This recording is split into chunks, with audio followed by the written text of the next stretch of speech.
Hey guys, welcome to the second course video for the song Center Mass from 21 Pilots and their album Breach. That's what it was. Sorry, I'm a little distracted right now, just trying to protect my center mass. I'm musically malnourished, and you're on my journey to go deep and wide in discovering new music and artists. In these videos, we do a deep dive into the lyrics and meaning behind the music. So let's get in and see what's going on with this song. I gotta press the button.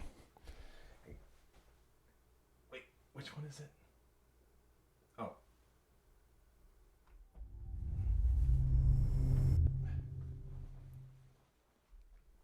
All right, let me compose myself here for a second. Okay. You didn't think I was going to do the whole thing like that, did you? Okay. Center Mass finds Tyler Joseph reflecting on vulnerability, loss, and the pressure to make himself smaller in the face of pain. The title refers to the part of the body most often targeted in combat, turning it into a metaphor for feeling exposed and under attack. Though through imagery of shrinking into his shirt sleeves and hiding his face, as so perfectly illustrated by yours truly, Tyler captures themes of anxiety, self-protection, and grief. The outro shifts into raw confession, tying physical imagery, tattoos, skin, with emotional wounds and a funeral reference, grounding the song in mourning and regret. Blending militaristic language with intimate self-reflection, the track embodies Breach's exploration of fragility and resilience. Daniel is a drummer who is credited for co-writing Center Mass. He posted on his Instagram thanks to the band for being featured as a writer on Center Mass due to a drum video he released on March 29th being interpolated into the song. Cool. Okay, let's get into the opening. It says right. I figured out how it sounded right this way. It goes... My death. So these were clips, and I saw this clip.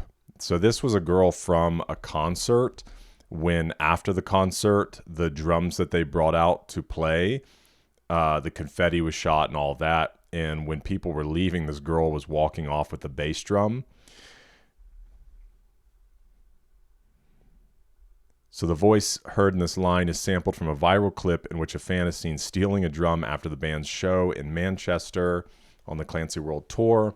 At the end of each 21 Pilots show, Tyler and Josh join fans in the pit to perform Trees, each with a bass drum held up by the crowd. However, at the end of the Manchester show, while fans usually collect confetti as mementos, one carried away a drum, which was left in the pit for the crew to later collect. So I won't play it on here, but she picks it up and starts walking off.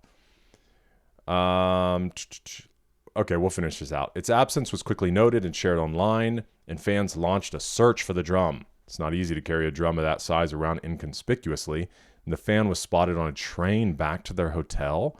Fans reportedly camped overnight in the Manchester hotel's lobby, later joined by the band's security team who parked outside waiting. Luckily, the customized drum was returned in time for the next night's. That's crazy. As the culprit quietly handed the drum back to the band's security on exit. But the duo took it lightheartedly enough, even extravagantly chaining it up for the next night in London. But with this sample, it's clear that while they may have forgiven, 21 Pilots certainly have not forgotten a Manchester drum incident. It's so interesting. I wonder, man, is there a tie in? So these are all just kind of clips from the Clancy World Tour in Denver, Colorado in August 2024. A video went viral of a fan loudly singing My Death during 21 Pilots' performance of Trees. The video quickly spread across social media, eventually reaching Tyler, who jokingly impersonated the fan during a performance a few days later. The sample heard here is the clip of the fan singing the line. We might be able to get away with playing this. Let's see.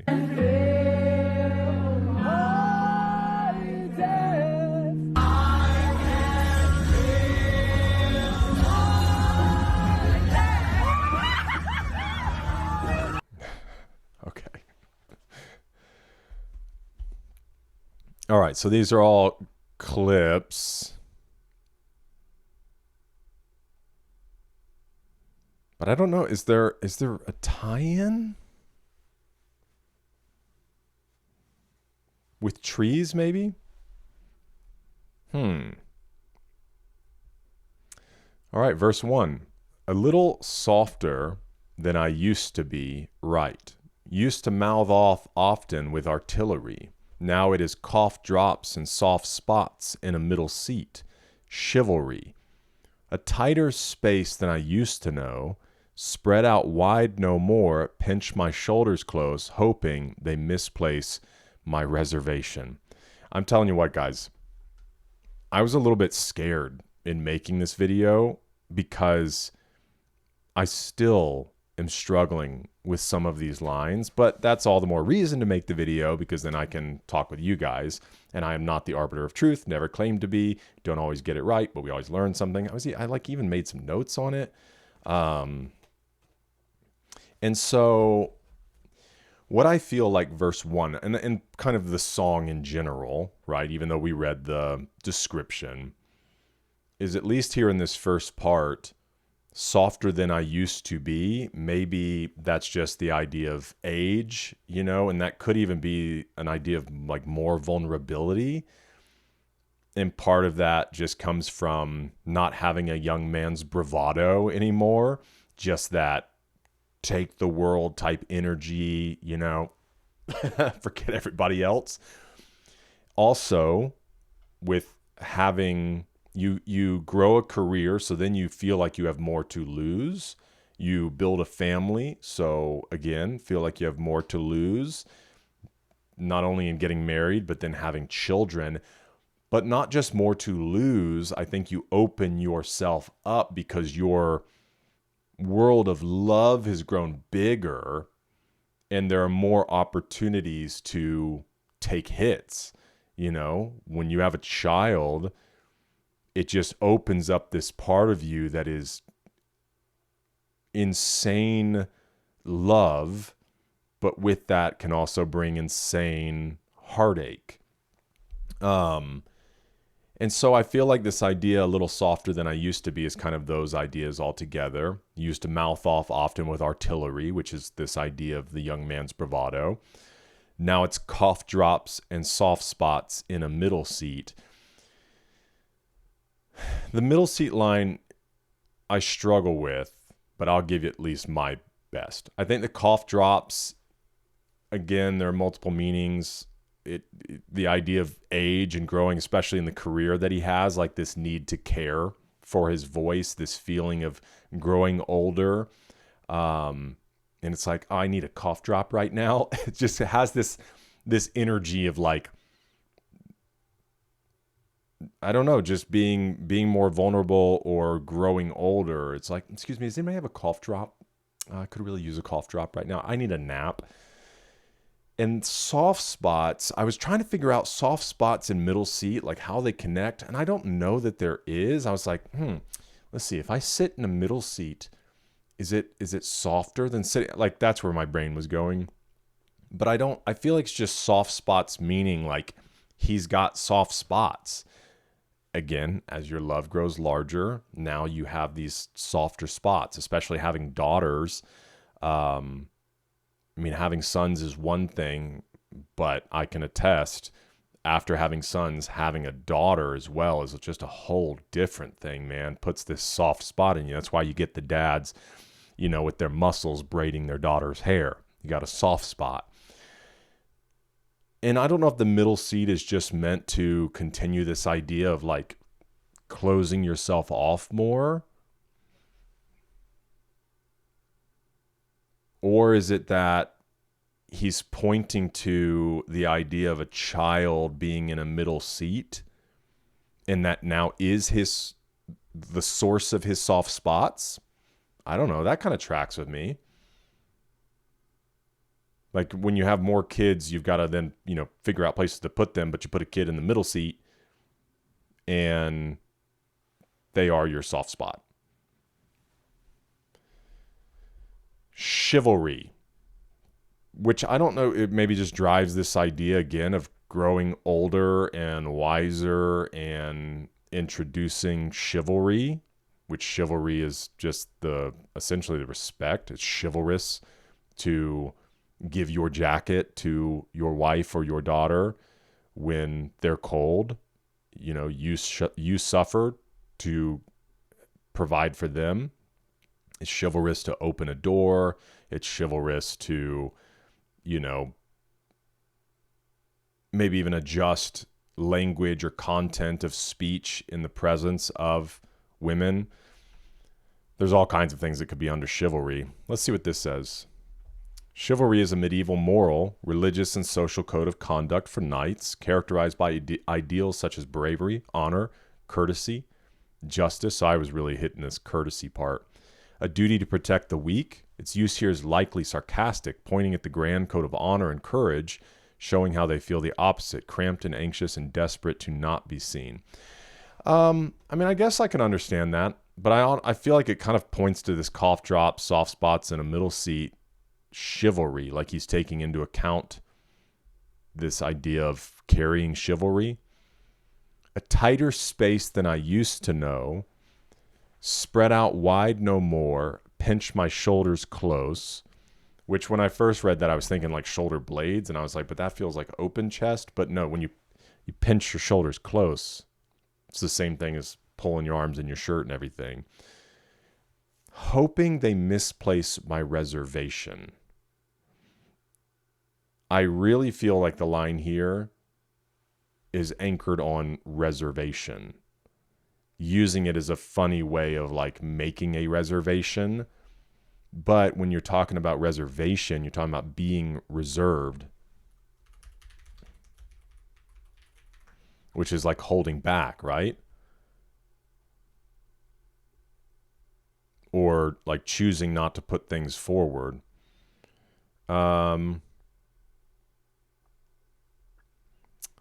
Let's see.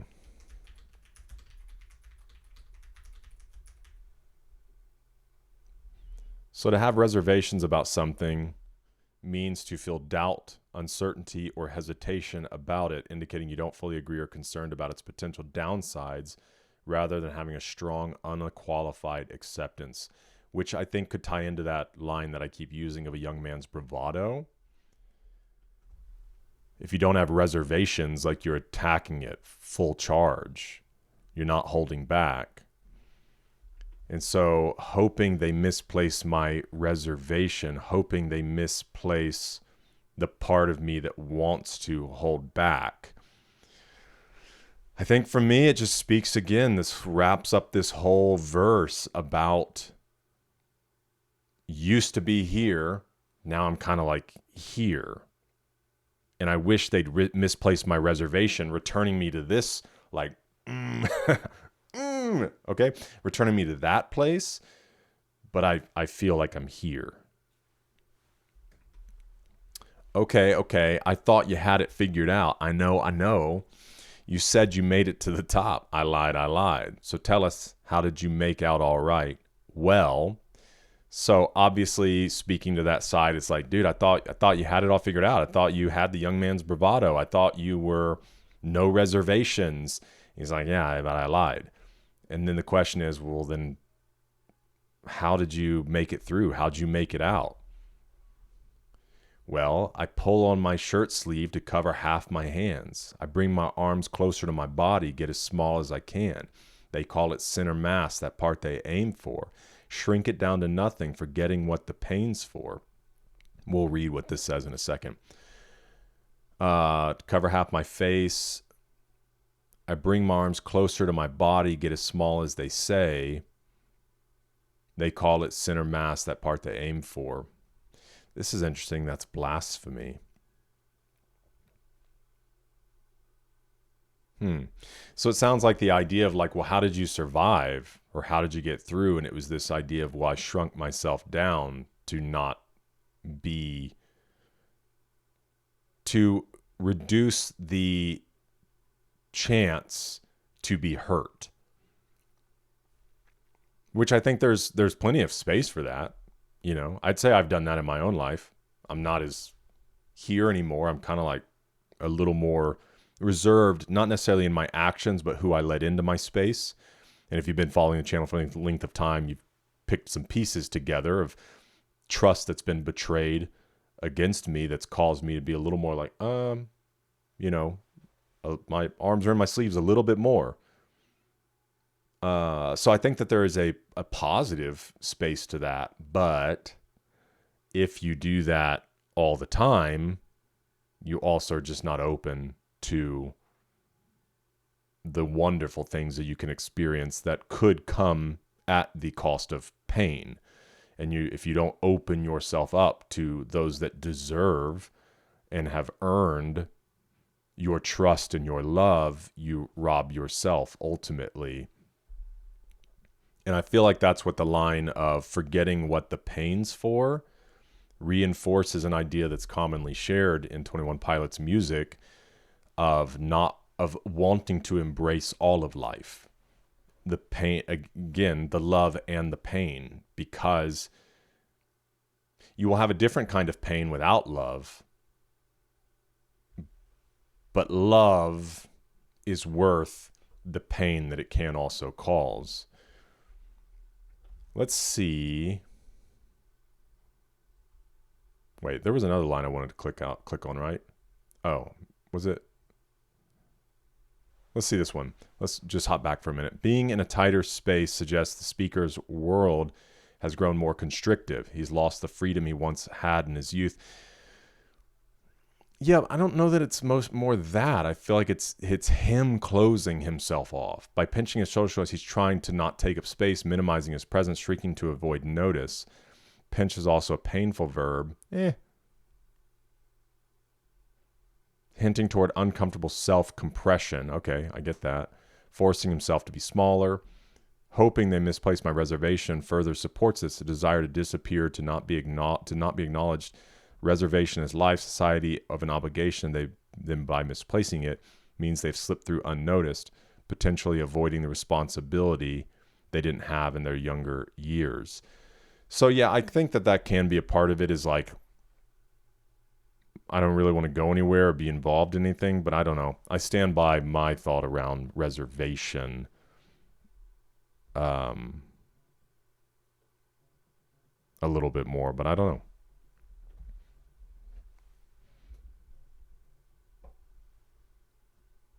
Let's see. So this line says, while Tyler may be shrinking himself down, avoiding getting hurt, whether physically or mentally, he's also dodging what pain actually brings. Lets the brain know about the problem. You can start the path to recovery. Something Tyler strongly believes, seen through migraine, from choker. Sooner I can realize that pain is just a middleman. Sure. Go with that as well. Okay, it's a little bit about center mass. In the song, the term center mass could mean Tyler's insecurities, certain fears, such as losing a loved one. Like mentioned on the outro, go for his center mass, causing more damage on him than in other parts of the body. The phrase toward the end of the first chorus, that's blasphemy, is in reference to a misheard lyric from Heathens. Oh. When a reversed line from earlier in the song played, fans heard it's blasphemy and started singing it at live shows. So there's a lot of tie-ins here with live moments.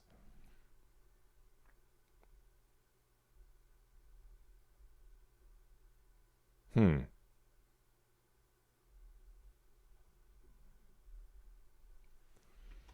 right, verse 2. Right this way if you're frustrated. Your first mate in the 5th grade tried to persuade. Try it once. He was shown on the bus. Chains off my huff.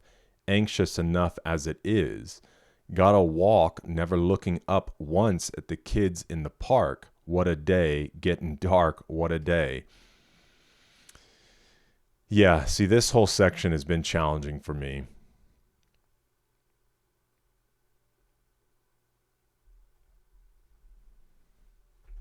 Chains off my huff could be a reference to the bike Huffy. Yeah, well, I got that. Taking the lock off of it.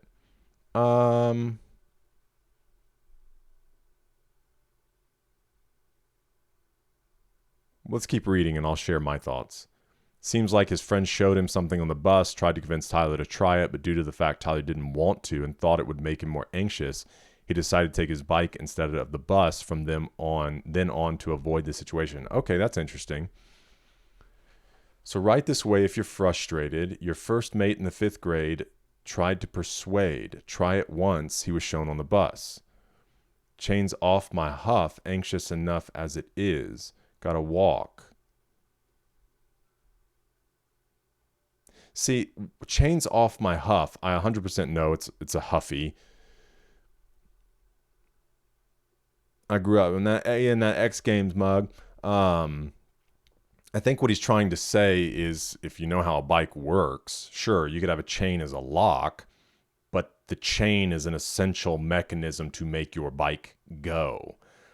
So you have the gears and the chain runs between them to propel the bike. So if your chain is off, your bike doesn't work. But I do like the idea that it's like whatever went on the bus made him feel like he doesn't want to ride the bus anymore, but his bike is broken. But since he's anxious enough, he'll just walk.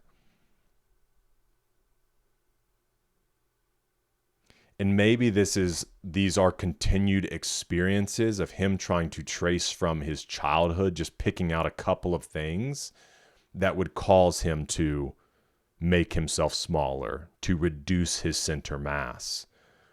Like, I'm not going to be opened up to, because of this experience on the bus, I'm going to not be in that space, which is removing himself from some social spaces and other things, because it's just like, I'm going to protect myself, so I'll just walk. And I'd be curious, maybe it's, nobody ever says the P word on here. Everybody always says corn. I don't know. Let's try it. Let's see if YouTube hates me. Maybe he was exposed to pornography on the bus. Could be drugs, could be anything else. That kind of thing seems like it's probably the easiest for somebody to show on the bus, and then him to be like, I don't really want anything to do with that. But try it once. That also leans more, I guess, toward a substance. So yeah, I'd be curious to see as the song progresses, because then obviously you get into a death, and if that is like another experience that makes you want to shut yourself off because of the pain of losing someone. Sorry, this is the first time that I'm actually feeling like I might be connecting something with these events. Okay. I thought you had it figured out. I know. You said you made it to the top. I lied. How'd you make it out? All right. Into the chorus. Okay, nothing's really changed in the chorus from what we talked about earlier. Here's the breakdown. Found out what I'm worth. I run to you. I hope you understand this run-on sentence. My tattoos only hurt when meaning fades.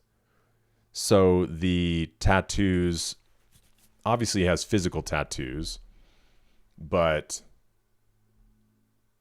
maybe sometimes, so let's just tie it to this, is like the idea of regretting tattoos when the meaning fades, like the reason that you got it.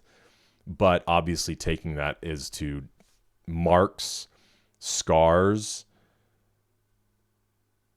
and that it really only hurts when you forget like what you learned from it. I think my skin got worse with good intentions. I don't want to say what happened. I just want to let it go. Nothing was the same right after I went to the funeral. I miss you so, so much. Take what you want. Take what you want from me. Took you for granted. Man, this song, dude. Okay, let's just go one by one and see what these say. To express he's running on to someone, he uses a run-on sentence. That he's running to someone. Interesting. A run-on sentence made of two or more independent clauses that are not joined correctly or which should be made into separate sentences. Here, neither a semicolon nor a conjunction were used, which is why you found out what I'm worth. I run to you is technically grammatically incorrect. It's a run-on sentence both literally and grammatically.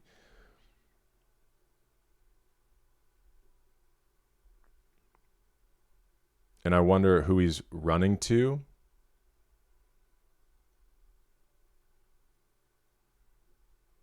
I mean, obviously, if we just go down the line of the different things that it could be from a faith perspective, like I run to God, from family perspective, from the clique. Let's see.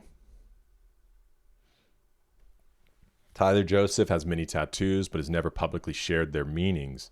He prefers to explain them privately to fans who ask and request that those conversations remain confidential. This lyric speaks to the emotional pain Tyler feels, having a permanent reminder of something he no longer connects with. One common fan theory for the line tattoos on his wrist is that they represent rubber bracelets he used to wear when he had suicidal thoughts. When he no longer needed them, he got them tattooed to remember them.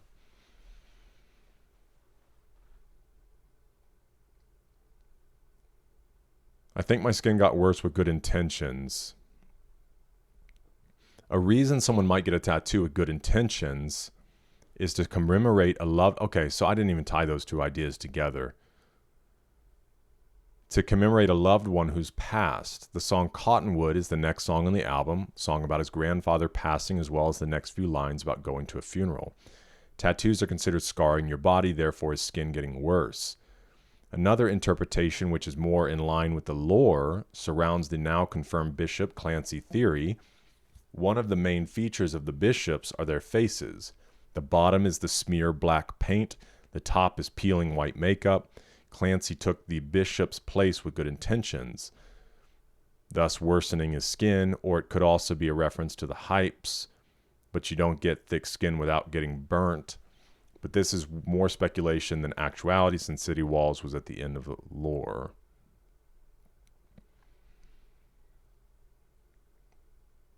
Tyler's been open about mental health struggles, so this goes to the lyric, I don't want to say what happened, I just want to let it go. Nothing was the same right after I went to the funeral. I miss you so much, take what you want.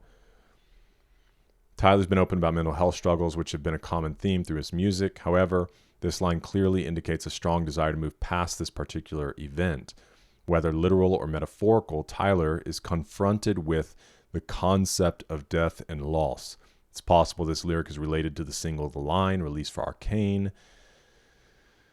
The following track, or Legend from 2018's album Trench, the following track, Cottonwood, also confronts concepts of death, which are related to Tyler's grandfather. See, but it doesn't really confront these thoughts. Take what you want. Take what you want from me. Took you for granted. Other than maybe just a regret, like to just take whatever you want from me because I took you. I took something from you, but what I took from you was I took you for granted. Does that make sense? Yeah, and then they slipped Josh Dun in there.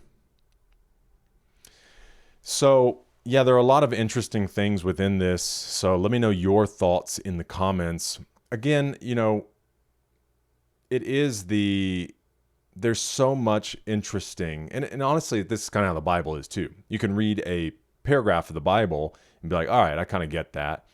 But then if you start going through it, each word, there's so much depth and meaning and richness that's there that can only be seen when you start connecting dots from other passages and maybe other events and word meanings and all of that. And so I feel like the lyrics are the same.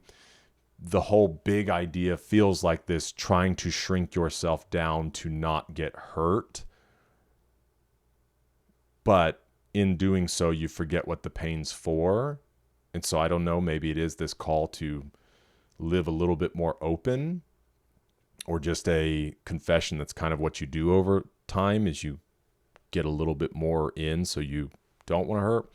So I think the big idea I understand, but I'd be curious your thoughts on some of the details throughout this. So look forward to having a conversation in the comments. Thanks for being with me for this one. Hope to see you in the next one. We're eating good.